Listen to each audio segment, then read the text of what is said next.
ऋषि भारद्वाज के पूछने पर भरत की आंखों से आंसू बह पड़ते हैं। वे कांपती हुई आवाज में कहते हैं कि हे भगवान, यदि आप भी मुझे ऐसा समझेंगे तो मेरे लिए इससे बड़ा अपमान क्या है।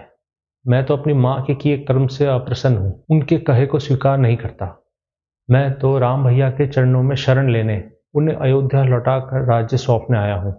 आप मुझे राम का मार्ग बता दीजिए। भारद्वाज मुनि प्रसन्न होकर कहते हैं, तुम सचमुच रघुवंश के अनुरूप आचरण वाले हो, संयमी हो और वरिष्ठों का मान रखने वाले पुत्र हो।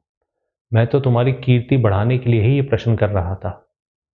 राम, सीता, लक्ष्मण चित्रकूट पर्वत पर है। मंदाकिनी नदी के उस पार पत्तों से बनी एक कुटिया है, उसी में रहते हैं। आज तुम यहीं ठहरो, कल उन्हें देखने निकल जाना।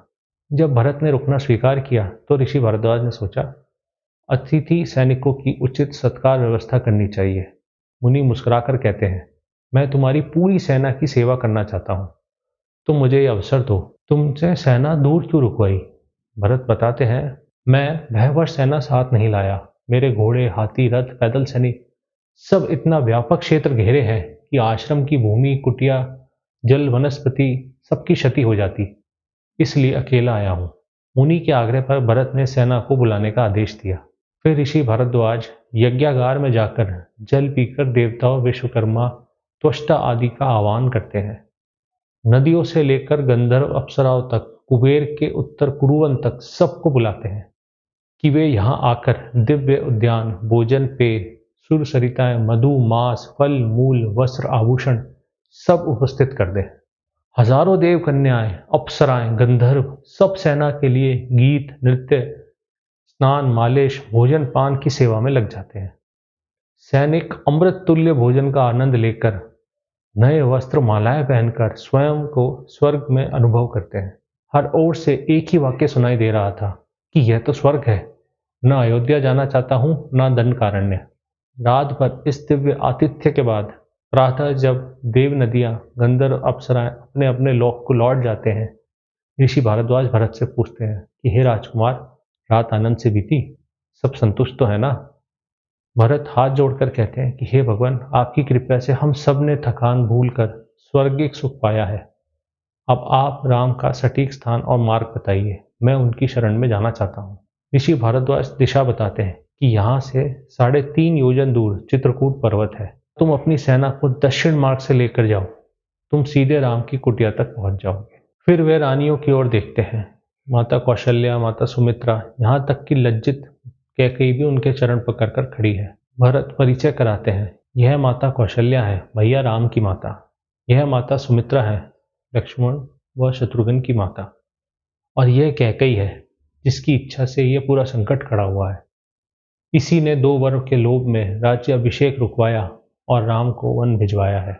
ऋषि भारद्वाज फिर समझाते हैं कि कैकेयी को इतना दोष मत दो भरत, राम के वनवास से अंततः बड़ा कल्याण ही होगा। ऋषि भारद्वाज के बताए रास्ते पर चलते चलते भरत ऋषि वशिष्ठ से कहते हैं, यह पर्वत अवश्य चित्रकूट ही होगा, यहीं कहीं राम लक्ष्मण की कुटिया होगी। सैनिक आसपास ढूंढे पर आगे न बढ़े। मैं ऋषि वशिष्ठ, सुमंत और गहु के साथ स्वयं पैदल आगे जाऊंगा। उधर उसी समय चित्रकूट पर राम सीता मंदाकिनी किनारे विचरण कर रहे थे।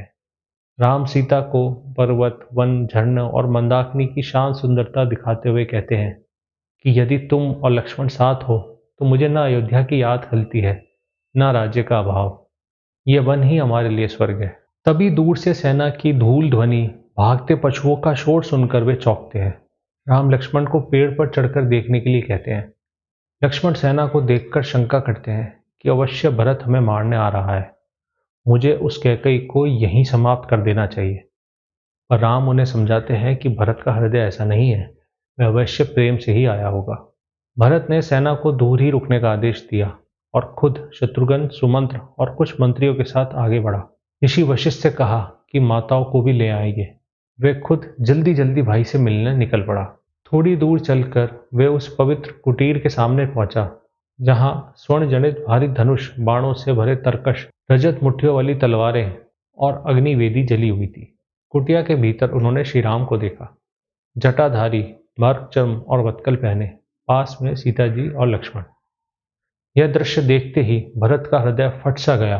वे रोते रोते बोले कि जिस भाई को सभा में लोग देवतुल्य मानकर पूछते थे, उससे आज जंगल के पशु पक्षी घिरे हैं।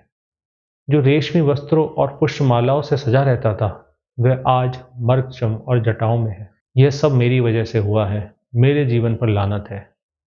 वह ये कहकर भैया पुकारते हुए राम के चरणों पर गिर पड़ा। शत्रुघ्न ने भी उसकी तरह रोते हुए चरण पकड़ लिए श्री राम के। श्री राम की आंखों में आंसू थे जो अब बह रहे थे। उन्होंने दोनों भाइयों को उठाकर गले से लगाया। श्री राम ने स्वयं को संभालकर भरत से पूछा कि पिता कहाँ है? जब तक वे जीवित हों तुम्हें वन नहीं आना चाहिए था। पुरोहित और ब्राह्मण, माताएं सब कुशल है ना? श्री राम की बात सुनकर भरत करुण स्वर में बोला, भैया मैं कैसे राजधर्म पालन करूं जबकि आप जैसे बड़े भाई के रहते छोटे भाई राजा बने? यह तो कुल धर्म के विरुद्ध है। मैं तो आपको ही अयोध्या ले जाने आया हूँ। पिता अब नहीं रहे, वह मेरे रहते और आपके वन जाते ही शोक से स्वर्ग सिधार गए हैं। मैं शत्रुघ्न तो उनका तर्पण कर चुके हैं, पर प्रिय पुत्र होने से आपका दिया जल ही उन्हें अमृत तृप्ति देगा। इसलिए अब आप जल तर्पण कीजिए। ये वचन सुनते ही श्री राम पर मानो वज्र गिरा। वे मूर्छित होकर धरती पर फैल गए। होश आने पर वे फूट फूट कर विलाप करने लगे कि मैं व्यर्थ ही जन्मा, पिता मेरे कारण मरे और मैं अंत्येष्टि में भी उपस्थित न हो सका। जो तुम दोनों ने किया वही सच्चा पुत्र धर्म है। अब न मुझे अयोध्या लौटने की इच्छा है और न ही राज्य की। वे सीता से कहते हैं, हे जनक नंदिनी, अब तुम्हारे ससुर नहीं रहे, अब हम सब अनाथ हो गए हैं। वे कहते हैं, लक्ष्मण पितगुद वृक्ष का गुदा और छाल लाओ, हम इन्हीं से पिंड बनाएंगे। सुमंत्र उन्हें मंदाकिनी के पवित्र घाट पर ले जाते हैं। राम दक्षिण दिशा की ओर मुंह करके हथेलियों में जल भरकर कहते हैं कि हे पिताश्री, यह शाश्वत जल आपके लिए है, कृपया इसे स्वीकार कीजिए। यह तुरंत पितृलोक में आप तक पहुंचे। तर्पण के बाद वे पर्वत शिखर पर लौट कर आते हैं। उधर यह शोर सुनकर पूरी सेना, रानियां, नगरवासी सब राम कुटिया की ओर दौड़ पड़ते हैं। सब माताएं कुटीर पर आती हैं। राम उन्हें देखकर उनके चरणों पर सिर रख देते हैं। माताएं उनकी पीठ कंधों की धूल अपने कोमल हाथों से पहुंचती हैं। लक्ष्मण भी सबकी सेवा करते हैं। सीता जी भी शोक से व्याकुल, पर फिर भी विनम्रता से सब माताओं के चरण स्पर्श करती हैं। श्री राम ऋषि वशिष्ठ के चरण पकड़कर बैठते हैं। मंत्री, नगर नागरिक, सेना सब जमा हो जाते हैं। तीनों भाई राम लक्ष्मण भरत अग्नित्रय की तरह बीच में बैठते हैं। सब कौतूहल से देख रहे हैं कि अब इस सभा में क्या निर्णय होने वाला है। श्री राम भरत से पूछते हैं, तुम राज्य छोड़कर यहाँ क्यों आए हो? भरत हाथ जोड़कर बताते हैं, पिता ने आपके साथ अत्यंत कठोर व्यवहार किया और मेरी माँ के उत्सावे में आकर उन्होंने अनर्थ कर डाला है। वे आपके वियोग शोक में स्वर्ग चले गए हैं। मेरी माँ राज्य की लालसा में विधवा हो गई हैं और नरक की अधिकारी बन गई है।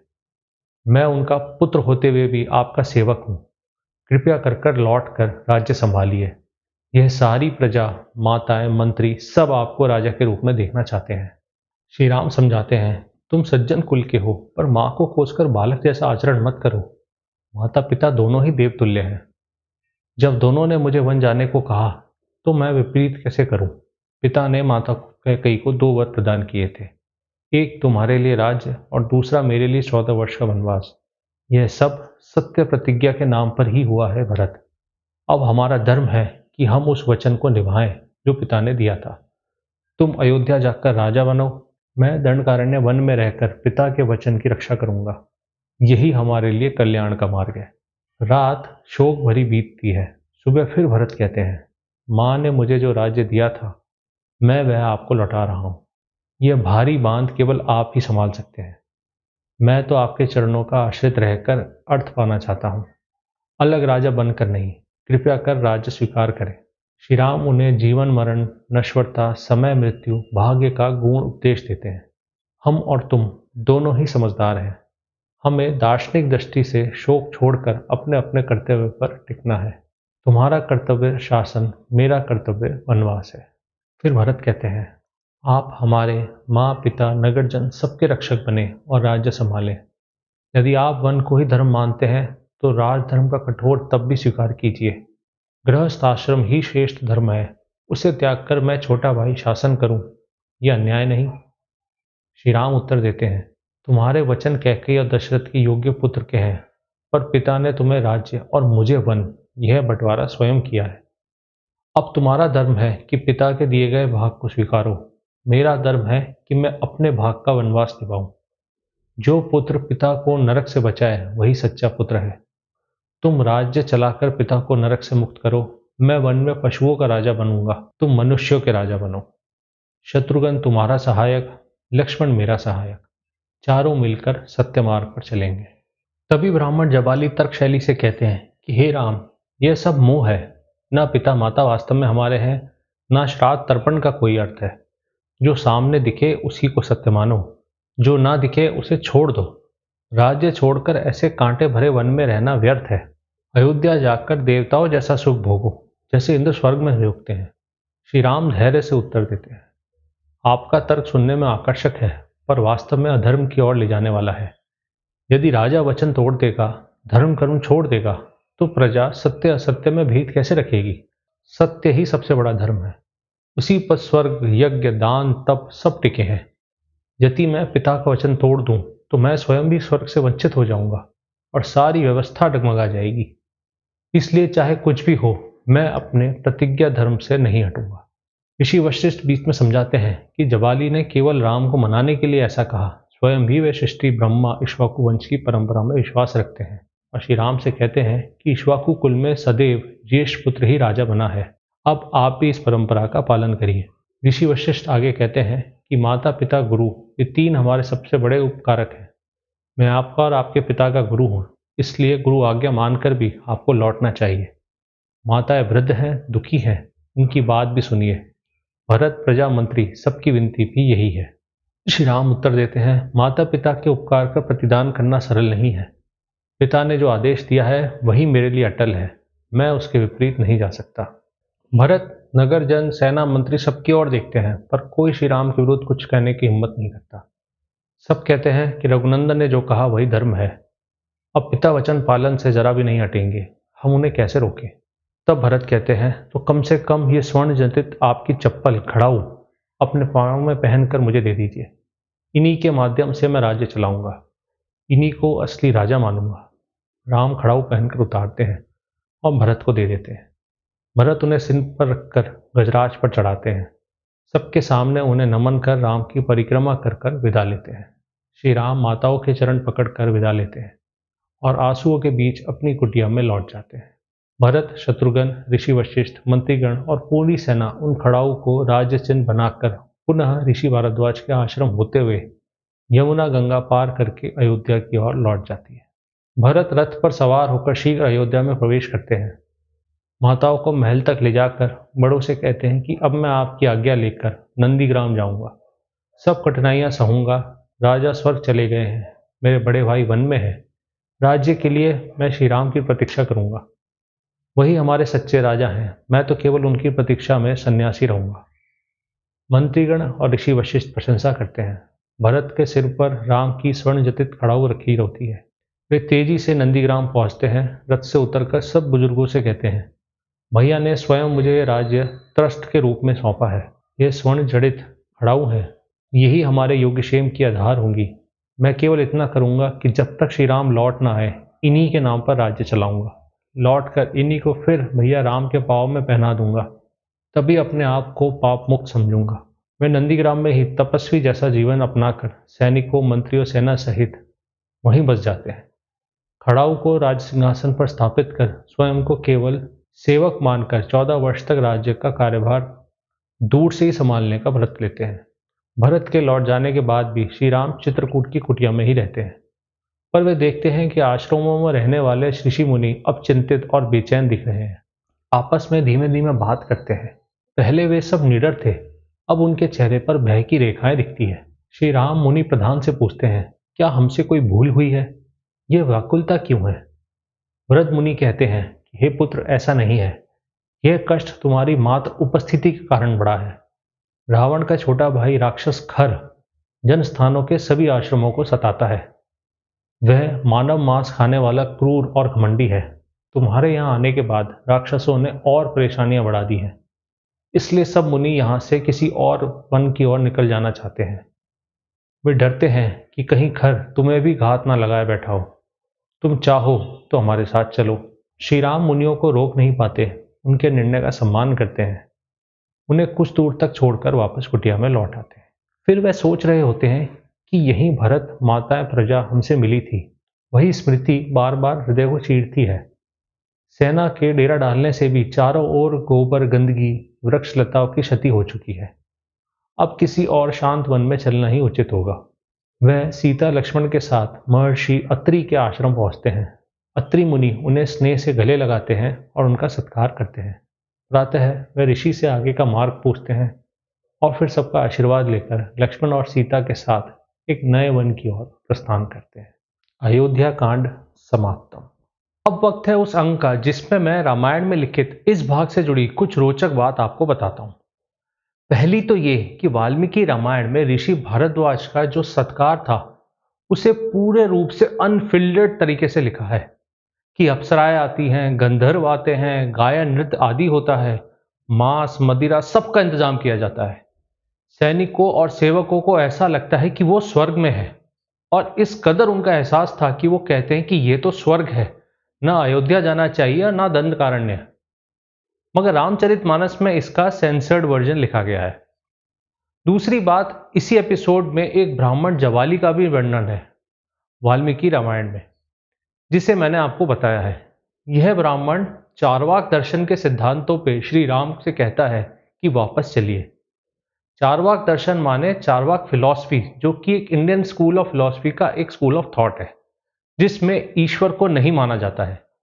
इसके बारे में और जानने के लिए आप मेरा ये वीडियो देख सकते हैं या इंटरनेट पर पढ़ सकते हैं। मगर श्री राम ब्राह्मण जाबाली को अपने तर्क और धर्मपरायण मूल विचार से मना करते हैं। इस संवाद का उल्लेख रामचरितमानस में नहीं है।